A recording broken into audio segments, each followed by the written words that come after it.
Welcome to our program on Kardec Radio. Good evening. Welcome back, friends. My name's Teresa. I'm the host for the Sunday 6 p.m. Prayer for Peace. Welcome to everyone, and including those who may be listening to this later on demand. Thank you so much for listening and joining. Today, as usual, before our prayer, we have a message, and today's message comes out of this book, which is entitled Guidelines for a Happy Life. Always useful, right, to have some guidelines. This book is by the spirit Marco Prisco, and it is psychographed by Divaldo Franco. And the spirit Marco Prisco, we don't hear too much about. So let me just read a little bit of this, who this spirit is. Marco Prisco is a fictitious name created by the spirit author himself. And we are always told the spirits don't give a lot of importance to names. So that's something that's usually very important to us. So here's a good example. So very little is known about him except that he lived at the time of Jesus in Rome and met the Galilean master in Palestine. Divaldo Franco describes the spirit as a young Roman of great physical beauty in his early 20s, sporting a toga, sandals, and a classical Caesar haircut. All right. And so we'll look at chapter 21. It's entitled Commitments. And this is what Marco Prisco would like us to know about commitments. The act of existing represents in itself a serious commitment to life. Because of this, the human trajectory is marked by duties that never cease and are constantly multiplying. Thus, it is only natural for those that accept Jesus and his teachings to find themselves linked to these liberating proposals through dignifying actions. And being alive is a commitment, right? Otherwise, it's quitting life, which we know is not the wisest alternative. In fact, it creates more problems for the spirit. He goes on to say, when you became aware of spiritual life, you perceived your commitment to moral duties. But the world is aggressive and its emptiness is immeasurable. Thus, you retreated, frightened. When you realized the inner happiness of having solved the conflicts that had been badgering you, you became overjoyed, committing yourself to that pursuit. However, the outside attractions and glitter caught your attention, and you hesitated in going forward. And this is very true, what we face on earth. Those temporary forms of happiness, materialism, it can be very sexy, so to speak, alluring, very captivating. He goes on to say, when you understood that Jesus and family are terms of the same social equation, you accepted the commitment to follow with joy, tending to the duties of home and community. However, the strong appeals of frivolities, futilities, and bad manners assaulted your mind, and you became afraid. And again, easily distracted by the world around us, namely materialism, what the other person has, what we don't have, what is considered, to be of importance by the world's standards. We can get caught up in that. He says, when you became aware of the joys and health you drew from the comforting faith, you committed yourself to it, even with sacrifice, so that other individuals could enjoy them too. Yet, selfishness The deceitful thirst for prominence in the world of pleasures started to torment you again. Right? It's always an ongoing trial. It's never like, oh, I'm over that. It can present its head in a different way.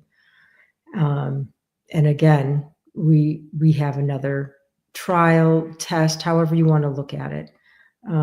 Another encounter with whatever it may be.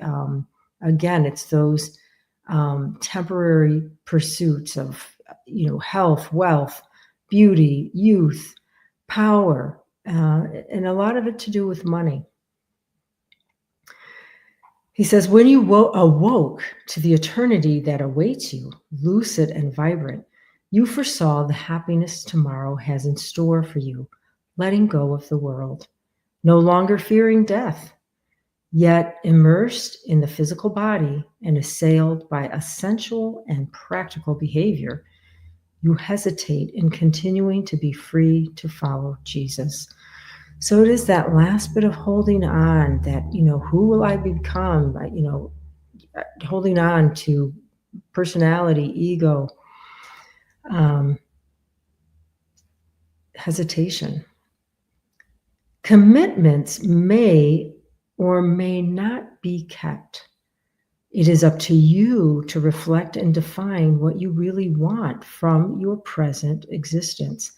And of course, without fleeing the world, lovingly proceed committed to the good that is the ultimate goal and to the moment of your complete liberation. What a message of hope.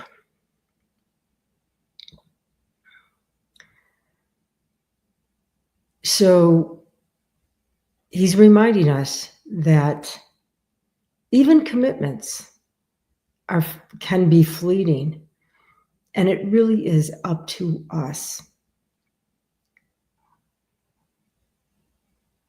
And he says, of course, without fleeing the world, we're still going to have all these temptations, these trials, these distractions.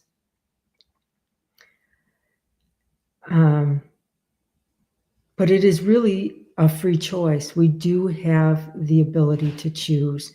And this also makes me recognize this holds true for other people, because it can be very disappointing when you think someone is committed to a project, to a relationship, to their word, and then they're not.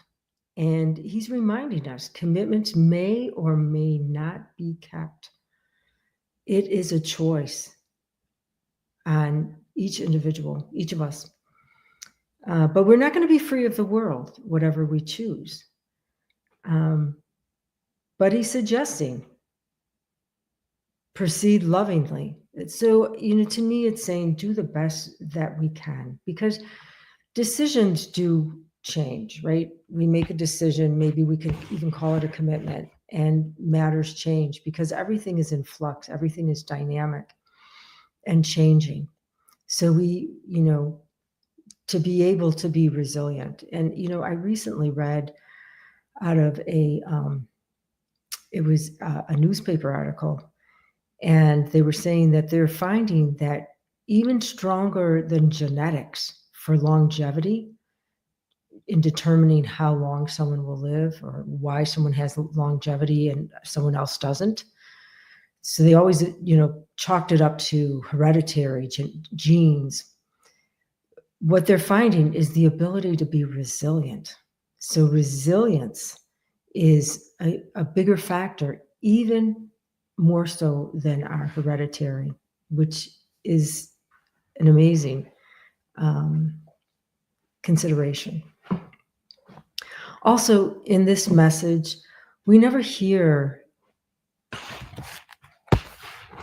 Marco Prisco saying that, because you're so, you're evil and, you're stupid, or, we never hear this type of criticism from the spirits, because we're evolving.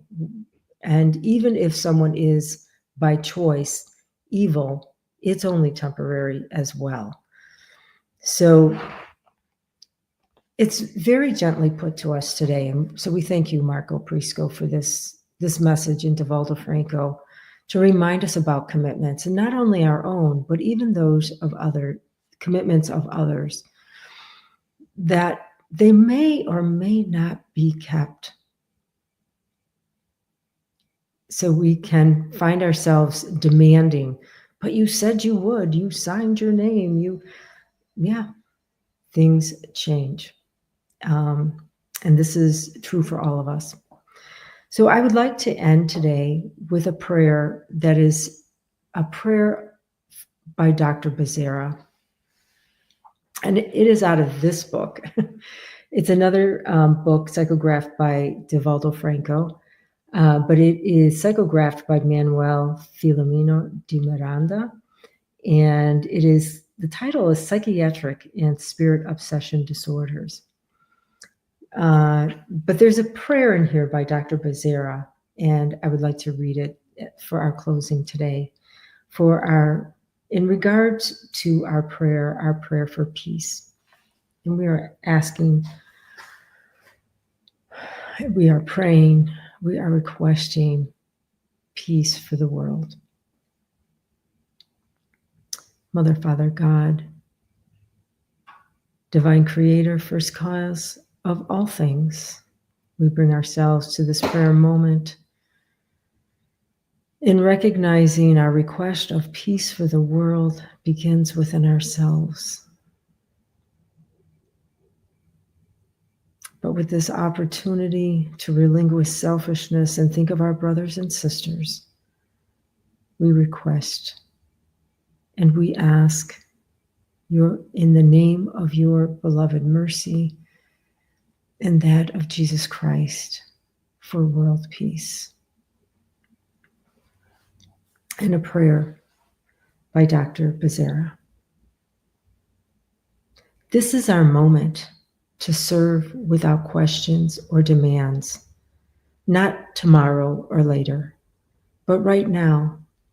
This is our sacred moment to help. Let us surrender to the sublime Galilean who has guided us so far, so that he will continue to lead us toward the stars under the auspices and intercession of our Blessed Mother, to whose love we consecrate our lives. Peace be with you. Thank you for joining me today, and I look forward to meeting you all again next week, same time, same station, Kardec Radio, where we're always nourishing our souls. Have a blessed week. And let us remember our commitments as we go into the week and honor them as lovingly as we can. Have a beautiful week. Until then.